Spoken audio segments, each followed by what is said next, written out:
এই যে আমি খাসির মধ্যে পেঁয়াজ দিয়ে দিছি।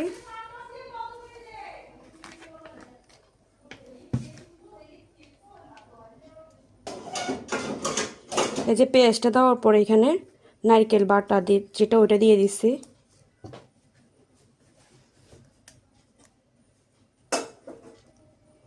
তারপরে হচ্ছে বাদাম বাটা,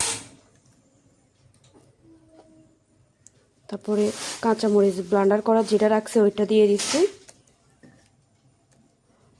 তারপরে এমনি কাঁচামরিচ দিছি।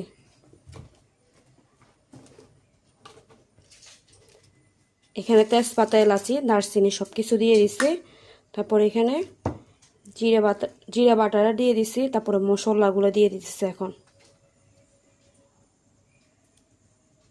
এখন আমি সবগুলো দেওয়া শেষ, এগুলো এখন মাখাই নেব।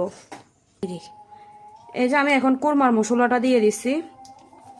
এখানে কোরমার মশলাটাও দিয়ে দিতেছি। তারপর এখানে কাঁচা তেলটা দিয়ে দিতেছি।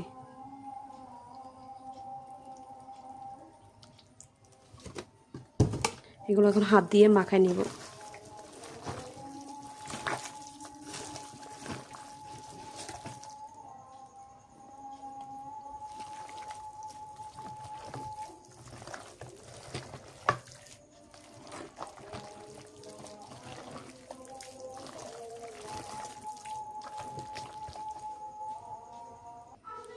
এই যে খাসির কোরমাটা সব কিছু দিয়ে একদম ভালো করে হাত দিয়ে মাইখে নিছি।